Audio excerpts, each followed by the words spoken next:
Hello and welcome to our series, A Question of Faith.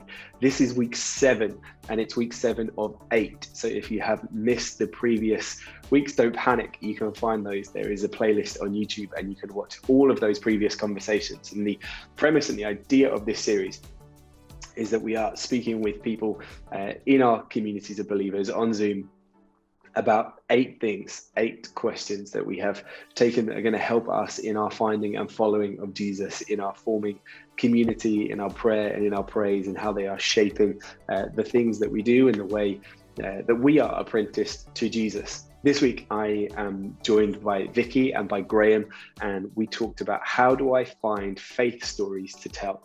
And I'm really excited for you to connect with this conversation, and I'm really excited for us to apply the things that we learned from this conversation. So as ever and as always, please find whatever you need to take your notes. Please get your Bible ready, open, downloaded, whatever is appropriate for you, so that you can connect with the references, so that you can find your way back to those after the conversation. Share this conversation with somebody, watch it with other people, use it as a tool, as a resource, not just to be consumed one and done, but use it to shape and influence how we are following Jesus. And again, I will pop up at the conclusion of the conversation to help us think about how we can apply some of the things that we have heard in this message. But for now, let's join the conversation with Vicky and with Graham. How do I find faith stories to tell? Hello and welcome to week 7 of A Question of Faith. You will see that I have with me today Vicky from Ramsey Elim Community Church and Graham from Peel Elim Community Church. They have very kindly agreed to spend some time with me and answer some questions for us, and we're going to get into some things. I'm excited about what we're going to talk about. Again, there will be 2 parts to this conversation, so make sure you get next week's as well. But for now and for this week, we are thinking about, hopefully, I'm going to get into how do I find faith stories to tell. So we are working again off of some of your feedback, some of the things that you've said through the summer survey that we asked you some questions about what would help you find and follow Jesus.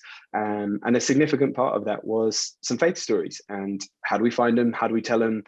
Do we care? Are they important? What do we do with them? So I've asked Vicky and Graham to come and share some of their thoughts. So let's start there. Let's start with the question, and then we'll see what unfurls as we get into it. But how do I find faith stories to tell? Whoever wants to go first, feel free. Kick us off. Go on, Vicky. Thanks, Graham. To be honest, I just think God moves so much in our everyday lives that we have faith stories to tell in the normality of daily life.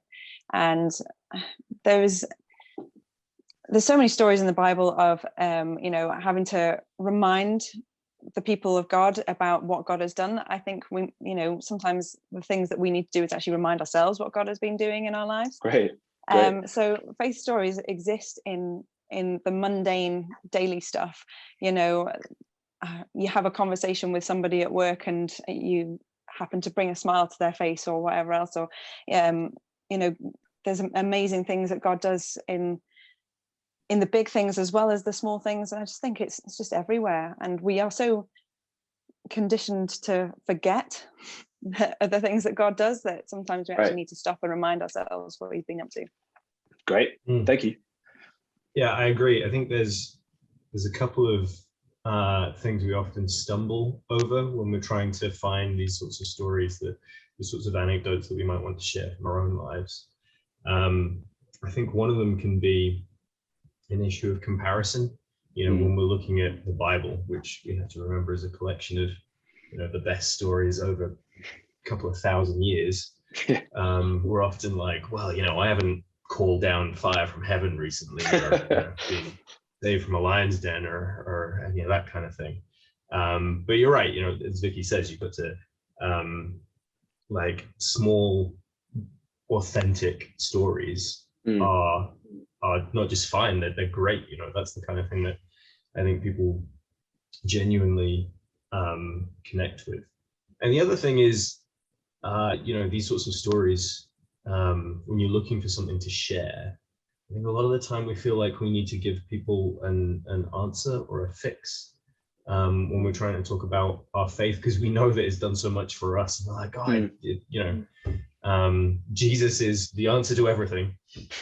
Always. We have to be careful sometimes, don't we? Like if you're really listening to someone and you're trying to think of like, what is that anecdote to share? What's the right faith story to use here? Like that story isn't always like, well, this is the answer to your woes, or like, we can totally fix that problem or anything. Like sometimes it's a story that raises a question. And you see a lot of that in Jesus's ministry, right? How often does he turn around and is like, this is the answer, guys? Not very often. Yeah, it's great. Thank you. Why do faith stories matter, do you think? Why do we need to? So the question where we begin is, how do I find them?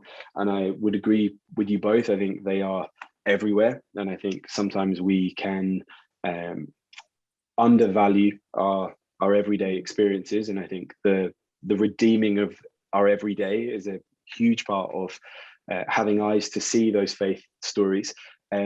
Why do we need to find them? What's significant about telling them?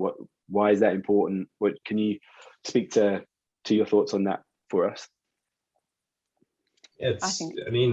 Our faith has to be relational, right? And that's the key to it. It's about our relationship with Jesus. It's about our relationship with other people. It's about community, and community revolves around stories. Stories is what stories are what really motivate people at the end of the day. I mean, from my background in marketing, that's what was drilled into us from day one, like narrative. That's what affects people. And that's not to say it's some trick. That's just how humans work. We've got to be able to tell positive stories about our faith. Brilliant. Vicky? I think they matter because we're so forgetful. I really do. I just think that, we talk about how good God is, and, we can say that over and over and over again, but we kind of disconnect ourselves with the reality of the goodness. And when we actually remind ourselves of the good things that he's been doing in our lives, we reconnect with what he's been up to, and remind ourselves in a really real way, not just the glib remark, oh, God is good, but actually, do you know what? God really is good. Look at what he's done. And it awakens your soul to remind you as to how much actually he not only does for you, how much he loves you, and how much better off you are in relationship with him. Amazing. There's so much heritage there, which maybe we've lost a little bit in the more recent history of the church. But if you go back to the kind of Hebrew tradition that we've come from, and the Bible that we rely on, that was the whole point of that, was stories repeated over and over again, because they were just central to the community, right? And and I think we've lost a little bit of that, and he's right. It's about sort of reminding ourselves of that and going over some of these things. Yeah, totally. I want to pick up the tail of some of that a little bit with you both, because I think some of so from my experience, and you tell me if it's shared or otherwise, but I think some of our heritage and history with faith stories, and 20 years ago, 30 years ago, 50 years ago, we call them testimonies. And I'm deliberately trying to just reposition some of our language a little bit so that we don't just check out and glaze over and go, but for exactly this reason, because I think our experience with telling faith stories, if it's not the spectacular, or if it's not the extraordinary, or if it's not the like you're saying, the fire from heaven, the escape from the lion's den, then we go, well, I haven't really got anything to share or to tell. And I wonder if you could share some of your thoughts on that. For me, the Bible nerd element, we get excited when we see patterns, we get excited when we see repetition, because that's not accidental, that's important. And so why do we then distance our own patterns and our own repetition? Why are they not important in our faith stories, but we would use those as exactly the templates to validate some of the more well-known stories of God. Do you hear what I'm saying? Does that make sense? You speak to some of those patterns, some of that repetition. You've both spoken about how faith stories are reminders of the faithfulness of God, the goodness of God, the interaction with community. But then personally, we distance ourselves from the repetition of telling the same story well. Why is that? Does it matter? Is it important? What do you think about some of that stuff? I think we live in a culture that is expectant of change, and people can often get bored of hearing the same thing over and over again, and I think that's probably why we distance ourselves from doing that. But as you say, the Bible is littered with instances of repetition of, don't forget, God brought you out of the desert. God did all of this stuff. He brought you into the promised land. And how many times is that repeated in the Bible? I don't know how many. It must be dozens of times. And it's like, it's still the same story. And it doesn't matter that it's printed all those dozens of times. It was obviously important enough to repeat that many times to remind people of how good it is. I do just think that the culture that we live in is so consumerist that we get used to not having to hear the same thing over and over again. Great, thank you. Great. And flip side of that, and you sort of touched on it when talking about how for a long time the church was obsessed with that sort of testimony format. But what they meant by that was a very specific testimony, right? Was the what was the turning point? And I think you're right, and that's something we need to get away from. And if we're going to talk about telling kind of small, authentic stories about how our lives have genuinely changed, we need to get away from this model of one and done. So it's great to be able to repeat. If you've had that big moment of revelation, that's great. But there's the stuff either side of that you need to repeat as well, which have meaning and significance for the people around you, particularly the people that knew you through those periods, to point back and be like, well, I feel God has changed me in these ways, and these are the things I don't think I would have without my faith and my community and so on. That's important. So it's a different kind of repetition. You're not necessarily repeating the one moment that you're told is the only important one. You're repeating a similar message, but potentially through lots of different parts of your life. Yeah, great. I like the to build on that, I agree with what you both said, but when I think about that, it's the before, how, and after model, isn't it? So we have the ability to tell the story before an interaction with God, how the interaction happened, and then what life has been like after, and you're always adding things into that after. And then it starts to repeat itself again. So then there's a before that moment, there's a how that next moment happened, and then we continue that on again. And I think if for me, as a reminder for me personally in our conversation, and hopefully for whoever is connecting with this, the ordinariness of deciding to believe Jesus is who he says he is and follow him is more often than not a process over time. It's quite undramatic.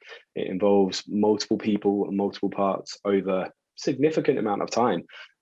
We love massive instant conversion stories, of course we do, but they are not any better. They're not more valuable stories to tell than faithful obedience over distance, or somebody deciding over a long period of time, this is true, and as a consequence I now have to change the way that I think, or change the way that I parent, or change the way that I interact with other people. I think that's massive. That's really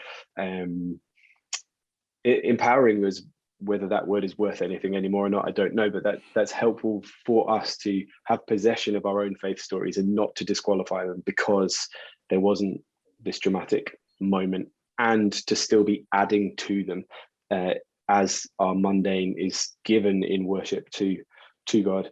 I think it's really helpful. Why story? And I love that you both referenced that there have to be these authentic relational stories. Why story? And maybe help us understand story a little bit and feel less nervous about, that in a negative way. Telling stories is another way of saying you're telling lies. So that's not, for clarity, what we're saying. So help us from where your perspective, where you're coming from. How do we find faith stories, and then how do we tell them well? What do you think about that? Well, emotions are a large part of it, isn't it? You know, a good story should touch on emotions. And one of the reasons that's important, just quite apart from the fact that that's something we connect with, is that you know, going back to that authenticity, nobody can tell you you didn't feel that. If your stories revolve around, well, this is something I experienced, and this is how I have felt, and this is the impact it's had on my life. That's not something anybody's ever going to try to dispute with you. It's important. It's not a detached discussion about, you know, distant facts and places and things like that. This is my life, and I am the expert on it, and all I'm doing is sharing that with you. And the important thing is, you know, for that sort of thing to work, then it has to be contextual, doesn't it? You know, nobody likes being at dinner with that person that just likes to throw out story after story after story about themselves. It's about listening to someone else and, you know, getting that segue right, isn't it? You know, if somebody is talking about, you know, a loss that they've experienced, then it's a story as a way of empathizing and showing that empathy and saying, well, you know, actually, I've experienced something similar, and this is how it worked through in my life, and because my faith is a big part of my life, like, this is how the two things interacted. That's the kind of way that these things work effectively. And just as a bit of a sort of a side stream from that, I think some of the times, and again, going back to our heritage and things that we've maybe not been so good at in recent history, is like the fallback is, you know, if you don't have one of those stories of your own that you feel is appropriate in a given situation, we do have this shared heritage of biblical stories, right? And that's the other big wellspring, right? It's not just your own stories. You can go there as well. But, you know, just as there's potential stumbling blocks with trying to find the right kind of stories in our own lives, I think there's reasonable stumbling blocks in terms of trying to find the right kind of stories from the Bible, if that's you know, the appropriate well for you to go to. And I think the struggle there a lot of the time is, you know, the person on the other side doesn't have the same relationship with the Bible that you do. So they're not going to have the context. They're not going to see it with the same authority that you do. And you don't want to just kind of lay it down and go, you know, thus saith the Lord, and get blank stares, right? That's not helpful. So I've been thinking a lot recently about how when we are looking through stories in the Bible, I think a lot of the time you can see how, wow, that metaphor probably made so much sense to the people it was written for. Doesn't anymore. I was reading Ezekiel the other day, and you know, there's this long metaphor about meat in a pot, and I'm like, that probably went down really well with someone, but not me.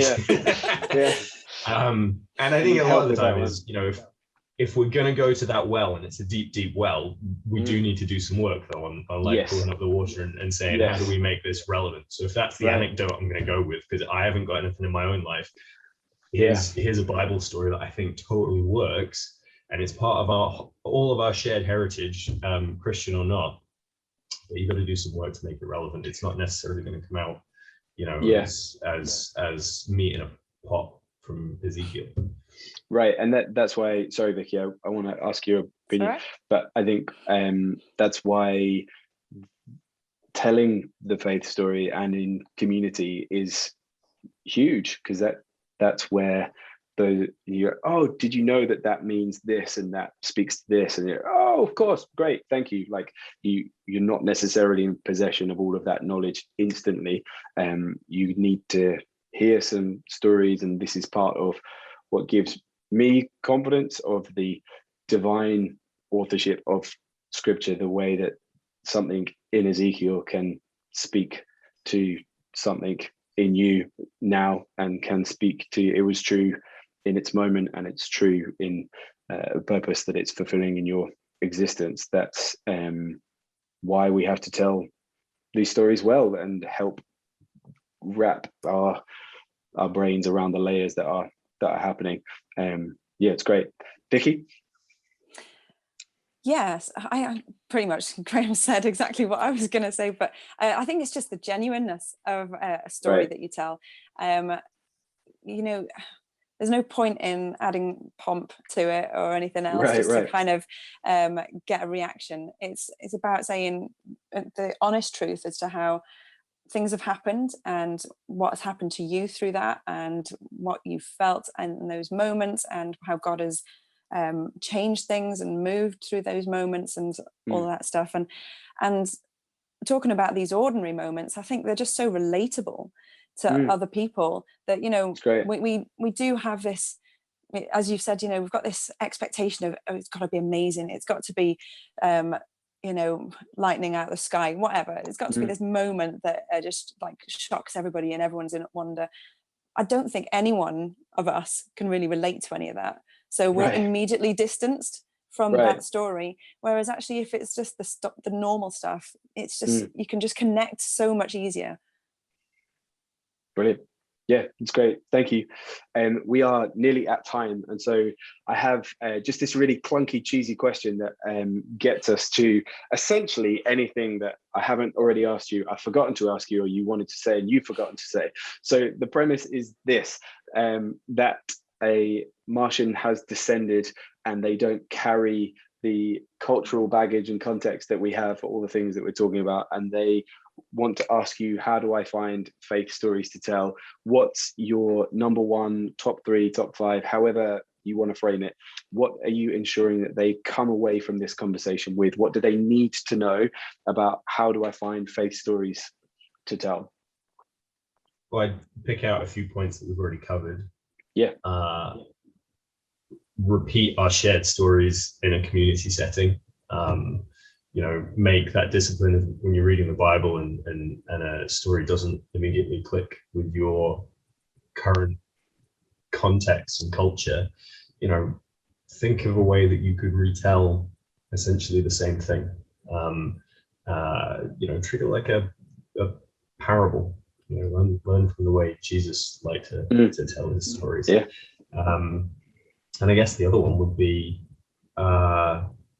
you know, invest time in making some new stories, which you're only really going to do by serving with and alongside your community. That's great. Vicky? Yeah. Yeah. Graham, you keep stealing all my answers. I was just going to say, yeah, read and discover some stuff, but more than anything, go out and make new stories. Great. Yeah, that's great. Yeah, that's really helpful.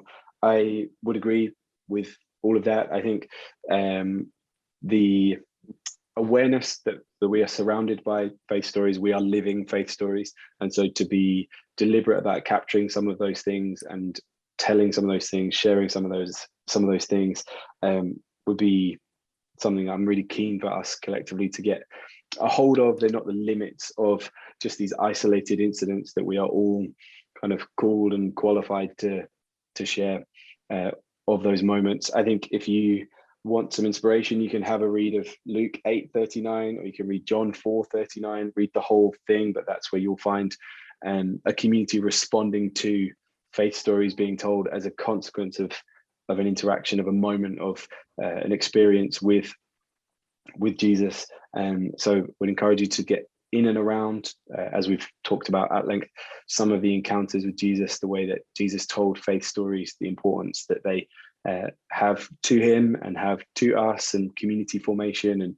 And yeah, guys, I really appreciate your time. Thank you very much. I hope people have tuned in to that and paid attention to some of the great stuff that you shared with us there. I really appreciate that. We're going to carry on, but this is where this episode finishes. So thanks so much. Be brilliant. Thank you, Vicky. Thank you, Graham. And we will see you all soon. That was great. I really enjoyed that conversation. I love the idea that we are living faith stories, and there's something to be added and molded and shaped in our expression, experience, contact with God, and how that shapes and informs what we want to share with others. I would recommend watching this whole conversation again, because I think there's so much happening in that, and maybe watch that with somebody else, or introduce somebody else to the ideas or to the video. But what do we do this week? What do we do in response? As I keep saying, to what we have heard, we want to apply the things that we are learning, that we are engaging, that we are thinking about. And so to tell faith stories, we need to work on collating our faith stories. And so for this week, I really want to encourage us to record every interaction we have with God. And if it's safe, and if you feel comfortable, and if it's appropriate for you to share those interactions with other people, but get into a habit of collating your faith stories. And so what is God teaching and telling you as you are talking with him? What is God showing and revealing to you through scripture? What is God confirming, correcting, encouraging you in your contact time with other people in the wider community? What is Jesus calling you out and into? What's the Spirit of God developing through you? Where is the Father being praised and being glorified in the things that you do? Collate those stories, gather that information. Don't let time rob you of those accounts of where God has revealed himself to you and shown to be faithful, to be true, to be the Prince of Peace, to be sovereign, to be engaged in your everyday existence, to bless you in ways that you hadn't anticipated, to correct you in ways that you hadn't expected to be encountered, to move your discipleship in ways that you couldn't plan and you can't control, that Jesus is being glorified in them, that he is the center of them, that the Spirit of God is moving in you and through you, that the I am is present with you. Collate those stories, catch a hold of those things. They are precious, they are valuable, and they are part of what God is doing on the face of the earth. And so we need to hear those stories, but to hear them, we need to record them well. We need to be good custodians of our own story and get better at telling it. So this week, record your interactions with God, and where it is appropriate and you feel safe and comfortable to do so, look to share those with people this week.